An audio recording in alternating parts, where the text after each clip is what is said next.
Number 9! A game canceled after it came out. Basically. Number 9 is Project Spark.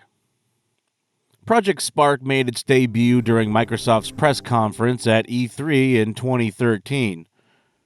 It was being promoted as a collection of easy-to-use tools that would enable anybody to build games simply by using a controller and a Kinect, of course. But without going into a whole lot of detail, the game officially came out October 2014. Despite some initial excitement, Project Spark failed to gain an audience, and only 1 year after its launch, Microsoft made it basically free for everybody. And 7 months after that, it basically ceased all development, it was no longer available to be purchased, and you could no longer buy it.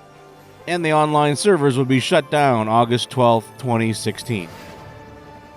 So you can't buy Project Spark digitally anywhere, not anymore anyway, so the only way you can play it today without previously having downloaded it when it was available is by getting your hands on a physical copy.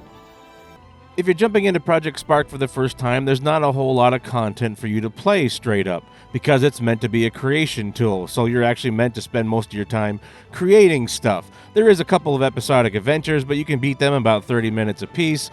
The one thing that might last you a little longer is the Crossroads mode, which is probably the most interesting thing you'll have access to. It basically starts out like one of those choose-your-own-adventure books and lets you handcraft a basic world and adventure to go out on.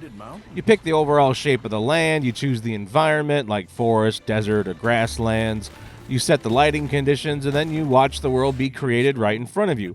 You pick a starting location, the game lets you choose some of your options, and then it throws you into the world.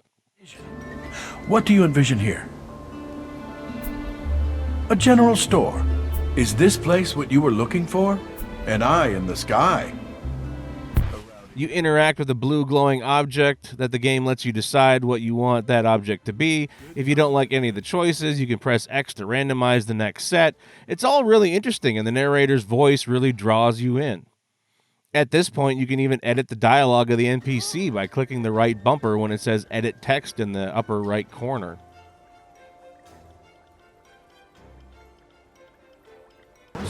Crossroads mode is really fun and it's entertaining, picking your hero, choosing different buildings that populate your town, but the number of options is very limited. It was only really meant to get you kind of started, to kind of get your foot in the door of creating your own adventures. There's only about 5 or 6 enemy types for you to pick from, and for the most part, there's not much more than 12 options at any given location, and sometimes there's even less.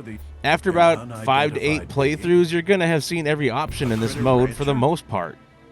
Today, since the servers are shut down, you can't share any of your creations with any other players. You can't download or upload any content.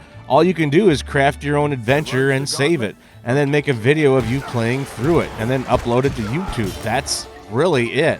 If you manage to save other users' creations before the servers got shut down, well, then you'll have access to that content. That's what you see at the bottom of my screen. These are all user-created maps and content. It's just the game saves your name as the creator, so I don't even know the name of the people that created this stuff originally when I saved it. I really hope another developer takes a stab at this unique idea in the future. It was really hard to create some of your own stuff, the whole AI brain thing.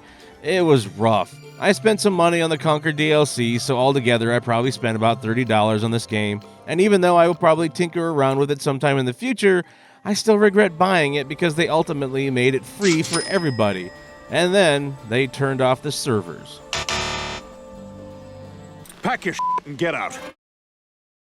A new video every other day until the end of the year. Blah, blah, blah. Stryker's off his meds. I heard he can't maintain an erection, so why should I watch his videos? That's right, another entry every other day until December 31st. He just won't stop talking. I'll maintain my erection on your face. Thanks for watching.